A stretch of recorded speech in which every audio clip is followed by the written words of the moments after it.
Shalom, Kahalo Yahweh Bashem Yahushai, Bahashem Kodash. Double honors to the elder apostles and elder bishops of GMS, including the elders that came before them that taught us the truth. And shalom and salutations to all the brothers out pushing the word in truth and in sincerity, the hopeful elect tabernacle of David. I'm the brother Yahshua Bell. All right, we're going to start right here. 2nd Ezra 16 and 17. Woe is me, woe is me. Who will deliver me in those days? What days? These days today. Okay. The beginning of sorrows and great mournings. All right. We're watching. Hey, 2023, the hopeful year, right, is already off to a bang. It's only the 5th, and we're watching crazy shit. Okay. World War III is escalating, and there's great death over there. And it's just going to keep exponentially growing. The beginning of famine and great death. This is what I wanted right here. The beginning of wars. Hey, that war hasn't even started yet. They're not even calling it World War III yet, but in a minute they will. And the power shall stand in fear. The beginning of evils. What shall I do when these evils shall come? All right. We're going to keep today's update short. We're going to let this kook, Stephen Banoon, deliver the update. Okay. He's a kook, so I'm going to have to cut him off when he starts talking about Planet X. But what he's saying about the war is pretty much on point. So this is Israeli News Live 14 hours ago. Russia wipes 4 NATO bases off the map in Ukraine. And that is significant, right? Because what this is this is Russia retaliating for those school bombings when they killed nearly 600 people, right, in one day. 600 soldiers. Going back to what? Great death. So as more people die in abundance like that, Russia's like, oh, for real? Like that? 600? Okay, well, let's see what we can do. Now, meaning this war is about to get started, what they say, in earnest. Okay? Ernest T. Bass. Here we go. Take it away, Stephen. Good evening, friends. Stephen Banoon here with Israeli News Live. And gosh, friends, we've been hearing the report. Started off with Hal Turner talking about more than Russians were killed in Ukraine in one day alone. Well, I happened to be in a meeting there with people in Washington to find out exactly what was going on. And what was really strange is I was told that there has been a quarter of a, what was it? I want to say that the combat losses in Ukraine since the war began has been, if I'm not mistaken, 250,000, 250,000 deaths have been recorded already. Great death. Okay? We haven't even gotten started. This is the beginning of the war. Great death already. So these are the prophecies jumping off the pages of the Bible. All right. Now, in this article right here, they're claiming the total of Russians that have been killed in the battle so far are 102,000 Russians killed in this battle alone. Well, if there's been 250,000, that would put at about 148,000 Ukrainians, or combination between Ukrainian, American, UK, Polish forces, and whatever other mercenaries they brought inside of Ukraine that have been killed in this battle thus far. That's a lot of death, friends. A lot of dead people. Great and quite frankly, if you look at the information, I want to play some things here for you here. Let me just get to the right sources here. I'm going to play this little clip right here from Ozolio News, 1.5 million subscribers on this channel here. I want you to hear what he says right here, and then I'm going to share some things with you that I was told about that I was able to find some source information to back it up with. Let's listen into what he has to say here real quick. Losses in terms of military personnel and military equipment against the Ukrainian army. Experiencing these losses causes the morale of the soldiers in the Russian army to drop. It causes the soldiers, whose morale is low, to not fight strongly in this war. As a result, the Ukrainian soldiers gained the upper hand against the Russian soldiers. The Ukrainian army has recently conducted major military operations against the Russian army in the Donetsk region. As a result of these operations, many soldiers belonging to the Russian army were killed. According to the information received, the two-day military loss of the Russian army was announced as 600. To reach all actual news fast and reliable worldwide. All right, there. So 600 Russian soldiers were killed. Let me tell you how they were killed, though, like Hal Turner brought out. They were killed because, like in the case of the Wagner group, they were killed in a hospital. No lie, killed in a hospital. I'm going to show you a clip of that if I can find the video on that one there real quick. Let's see if I... Well, actually, I took the video down already. I apologize for that. It was actually just a short Russian clip there where they were talking about them being killed in the hospital, not specifically the Wagner group, but where the Ukrainians had launched an attack on a hospital. The second place was a barracks that was housing Russian troops over inside of Ukraine, and they dropped a bomb over on them and killed them as well. So it was a total of about 600 Russian soldiers that were killed in one day. Now, what they don't tell you, though, is Russia's retaliation. Okay, so Russia's retaliation.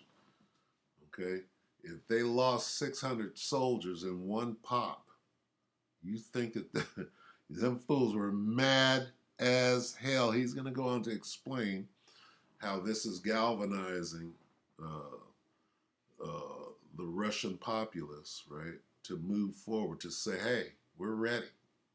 Okay, and what do we call that? We'll get that on the way out. It's called the Most High said, I will stir up the Medes against them. All right, so we'll get that on the way out. We'll keep it short, but this guy's almost done before he gets into Planet X and Nibiru. Russia did launch a retaliation. And as I was being told about the retaliation, I was told that the United States and NATO partners had set up what they are calling safe zones inside of Ukraine. Okay, now listen closely to what he says. He said, United States and NATO have set up what they call safe zones, right? And then he's going to say who the Russians went and bombed. And he's not going to say Ukraine. He's going to say the United States. Talk about Babylon the Great. Listen. But in reality, they're not safe zones. They are military bases. It's exactly what I've been told they were. Russia targeted 4 of those military bases. Whose military bases? The U.S. He mentioned them by name. He said the U.S. and NATO. Okay, which U.S. is part of NATO. But specifically the U.S. and then NATO. All right? And as the way it was put to me, they were completely wiped off the map. Wiped off the map is exactly the term that it was being used about those particular bases in Ukraine. I have no idea of the death toll of that, but I know that it was in the thousands of combined, like I said, Ukraine, Polish, UK, American, whatever the case may be, soldiers were killed on the western side there. He said thousands. For 600, you stir them up, they come back and kill thousands. That's more than 1,000. Okay? Going into what? Great death. And this is just the beginning. The other thing I was told about is that we have very little defense, even with the Patriot battery system inside of Ukraine. It's really no match. I've been told it's an amazing system, but it's no match for what Russia is using.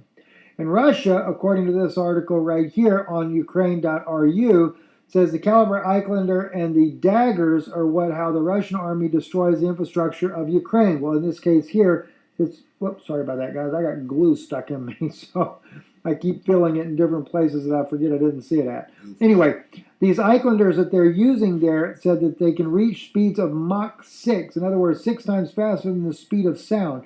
The missiles of this type are highly maneuverable, which makes them practically invulnerable to enemy anti-missile or anti-aircraft defense systems. And the most important feature is the adjustment of the target during the flight of the rocket. This allows the strike to maximize accuracy. The Islander flies along a ballistic trajectory. Goes on to say that the rocket's engines work only in the starting segment, accelerating it to the maximum. Then the rocket goes into top trajectory point and starts descending without the participation of the engine due to the primary acceleration and gravity of the Earth. The maximum lifting height of the Islander is about 800 kilometers. The maximum flight range is 500 kilometers, which we don't need to get into all the direction of that there.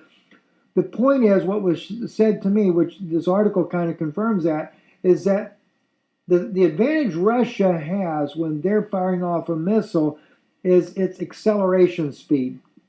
When it's first fired off, its acceleration speed is enormous and it's extremely fast, much like what we have here. Now, of course, this is Russia firing off one of their supersonic ballistic missiles, and it just zooms away like at lightning speed. There is no match in NATO's forces that can knock down those types of missiles. This is why Russia gets an upper hand when it comes to those types of missiles that are being launched over there. So, again, Russia has knocked out 4 U.S. NATO bases. U.S., NATO. In Ukraine, totally, as it was put to me, wiping them off the face of the earth. That was a retaliatory attack. I've been told that this situation is going to escalate more and more. This here is on vz.ru, another Russian news media here. Kiev and NATO received a strategic warning from Russia. In the coming year, Russian strategic aviation will increase participation in military special operations. The commander of the long-range aviation, Sergei Kovalev, announced powerful strikes against the armed forces of Ukraine with highly precision weapons. Experts warn that additional protection of strategic aviation airfields will be required up to the creation of the false runway network and the dummies of the missile carriers. What goals Ukraine will be priority for the Russian strategists. Now they go into what they're going to be using there. The long-range aviation aerospace Russian Federation, including the Tu-95MS, the Tu-160 strategic missile carrier bombers, Tu-22M3 long-range bombers, etc., etc., etc. So the point is, it's about to get really, really nasty. Now, here's another thing, too, just to keep in mind. Russia, by the way, or all these wars, I shouldn't say Russia, but the wars that are going on are all smoke and mirrors. Just smoke and mirrors. It's to keep your eyes off of what's going on above your head. Okay, now, that's where he goes off. He goes into Nibiru and Planet X and da-da-da-da, all right? So we'll cut him right there. Go study Nibiru on your own. If that's where the Spirit leads you, he's going to lead you into a distraction. The only thing that's coming out of that sky is Yahweh Shem Yahushai, all right? So we'll end it right there. We'll get this, all right? We'll get what's actually going on. Why is Russia mad as hell right now, right?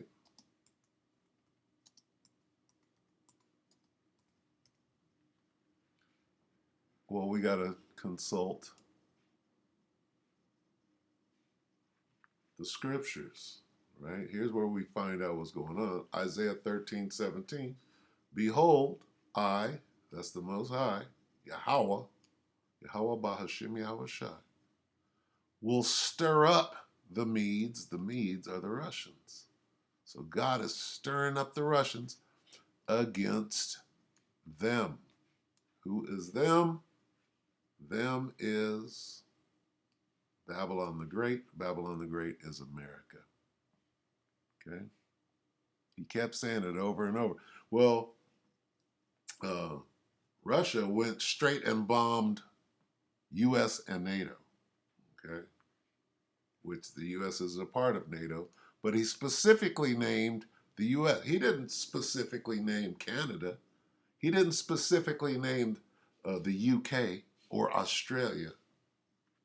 He mentioned Babylon the Great. Look Behold, I, Yahweh, will stir up the Medes, the Russians, against America.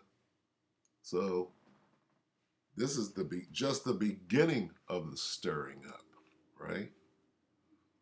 2 Ezra 16 and 18, the beginning of sorrows and great mourning, the beginning of famine and great death, the beginning of World War III. Okay, the beginning of wars, and the powers shall stand in fear. The beginning of evils, what shall I do when these evils shall come? All right, so we'll end it right there. We're going to watch this thing escalate exponentially. It is beautiful.